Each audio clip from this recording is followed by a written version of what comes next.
in the Holy Land. A castle siege might be interpreted as a bid for gold and plunder, or a refusal to join an assault could be seen as saving costs. There were many such controversial incidents.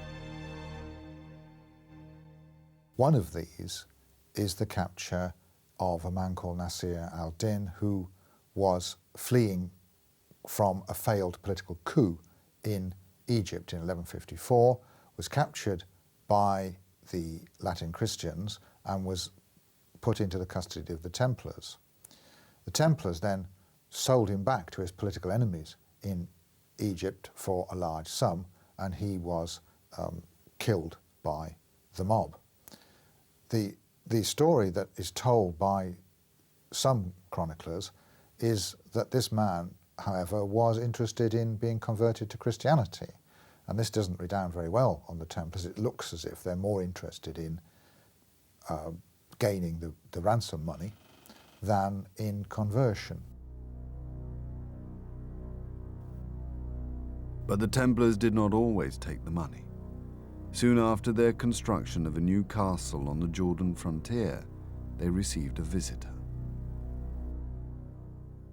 The Muslim leader Salah ad-Din came and tried to purchase the castle from the Franks. He offered them a huge sum of money, 60,000 gold coins. And the Knight Templars refused to sell the castle. He augmented his offer to 100,000 gold coins. And the Knight Templars, as usual, boldly refused the offer. They didn't know that within few months, not only that they will lose the 100,000 gold coins, they'll lose the castle and their life as well.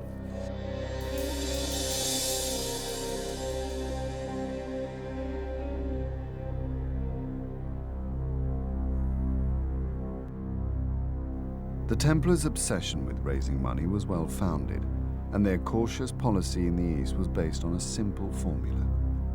Before the Battle of Hattin, it took the income from 30 manor farms to equip and maintain one single knight in the Holy Land. More than 200 had died at Hattin. Within a few decades, the cost would have risen fivefold. The Templars needed to translate their economic empire into a military machine of some kind, which was very, very expensive. The numbers of knights probably amounted to 600. Each of those knights needed to have 4 horses. In addition, there were probably another 2,500 sergeants or serving brothers, some of whom fought, and many more people who acted as part of the general support system, like squires, servants, cooks, and also a limited number of clerics. So there's a large number of men and horses and other animals that you needed to pay for. So the costs of this are immense, which is why in the 13th century the Templars have got to exploit their lands to their fullest extent. This in turn, of course, can sometimes lead to unpopularity, particularly if there's no military success to show for all this vast expenditure. But like most military machines, it seems as if money is being thrown down a bottomless pit to those people who are being forced to pay for it.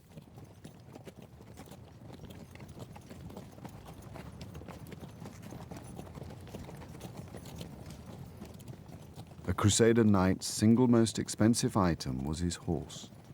The Templar force in the Holy Land would have required about 4,000 horses, most of which would have come from the Western network. The Muslims understood the economy of war as well as the Templars, and in battle targeted the Crusaders' horses.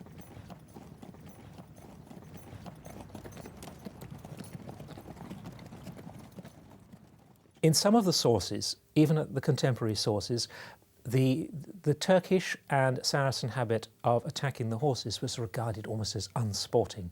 Now, this has been picked up in the 19th century and even today as somehow the Turks and the Saracens are being devious.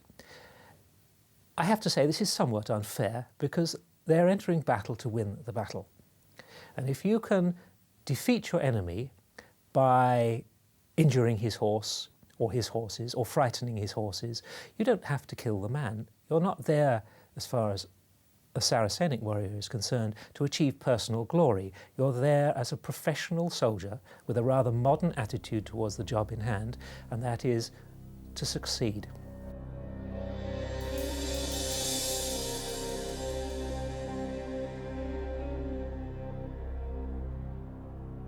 Saladin's capture of Jerusalem had triggered a wave of crusading enthusiasm throughout Europe. The Holy City would once again be the target of a major Christian expedition. For the Templars, the new crusade was the first opportunity since Hattin to translate its massive economic resources into a military machine.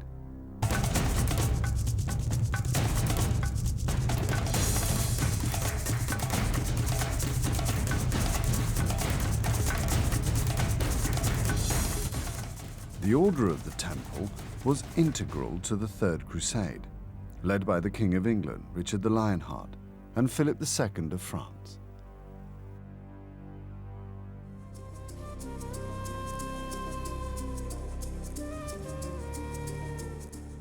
The remnants of the Crusader state in the Holy Land on the arrival of the Third Crusade existed around the three remaining cities, Antioch, Tripoli, and Tyre, all supported by sea from Sicily. Richard joined Philip II and the resident Crusaders already besieging the port of Acre, which they captured in July 1191. The Crusaders then began the march on Jerusalem and set off down the coast. A fleet shadowed their every move, providing supplies and reinforcements. The army was constantly harried by Saladin's forces, but the Crusaders made progress, clawing back Haifa and then Caesarea.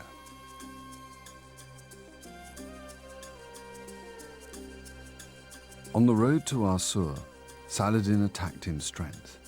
The Crusaders lined up, with the disciplined military orders in the vital stations.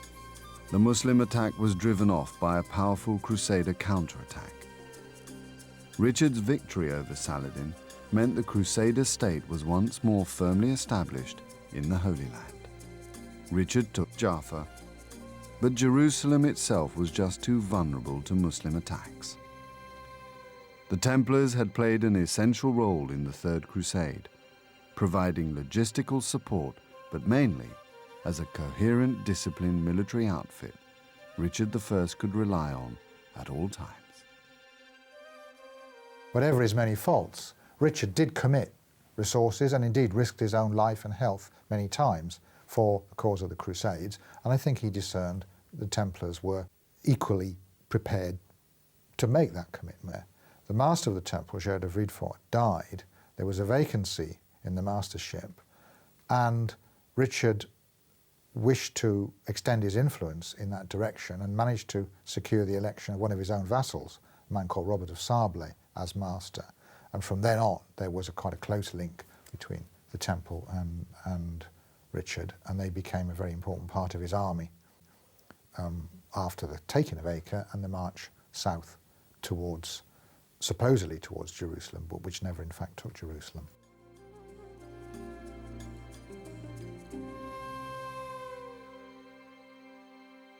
Richard the Lionheart had travelled to within sight of the Holy City, but, taking advice from his military advisors, including the cautious Templars, he had decided not to risk an attack on the city. 1 year later, Richard negotiated a treaty with Saladin, which allowed Christian pilgrims to visit the Church of the Holy Sepulchre.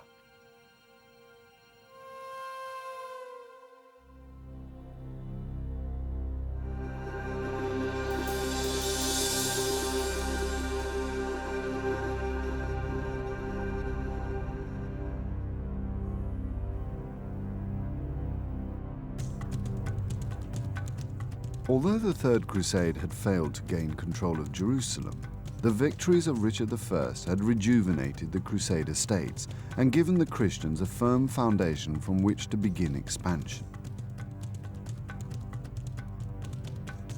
The Templars immediately began an enormous building program that would continue for decades.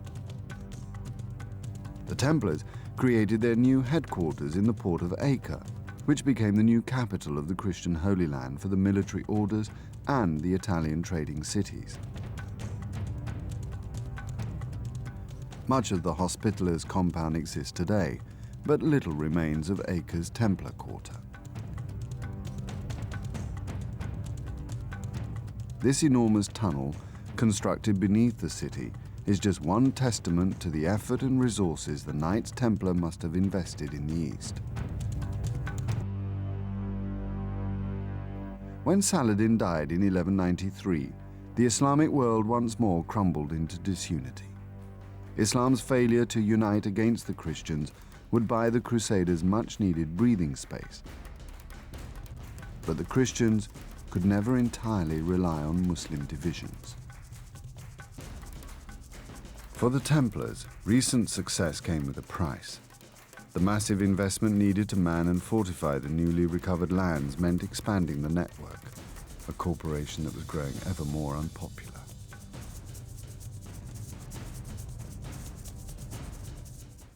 The Templars' reputation tended to take a bit of a knock back in Europe rather than in the Middle East, because back in Europe is where they're coming to be seen as rich, almost money-grubbing. They became bankers, and nobody likes bankers.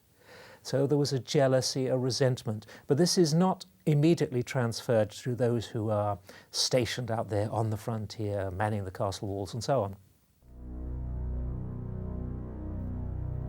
One place where the Templars' unpopularity actually deteriorated into violence was on the island of Cyprus.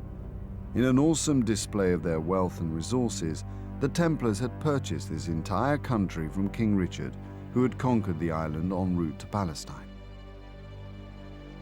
However, Richard realised that he couldn't govern it himself and he couldn't hold it himself, and therefore he turned to the Templars as possible rulers of this island. And he sold the island to the Templars for a large sum of money. Unfortunately, the Templars never committed sufficient troops and resources to governing it, and after quite a short time there was a revolt, which the Templars survived, but which was enough to deter them from wanting to hold it any longer. But Cyprus is a very interesting case, because had the Templars taken it more seriously as a resource, it could have been the first semi-sovereign or sovereign state ruled by a military order. It never came out like that, but it could have been. However hard the Knights struggled to justify the vast funds needed to reconstruct and man the defences of the Holy Land, the Templars would never fully shake off the suspicion that they cared more for the acquisition of gold and riches than they did for the land of Christ. In reality, whether the Templars believed it or not, the equation was simple. If they could not maintain the Crusader states, there was no reason for their existence. The Templars' credibility depended entirely on the survival of a Christian Holy Land.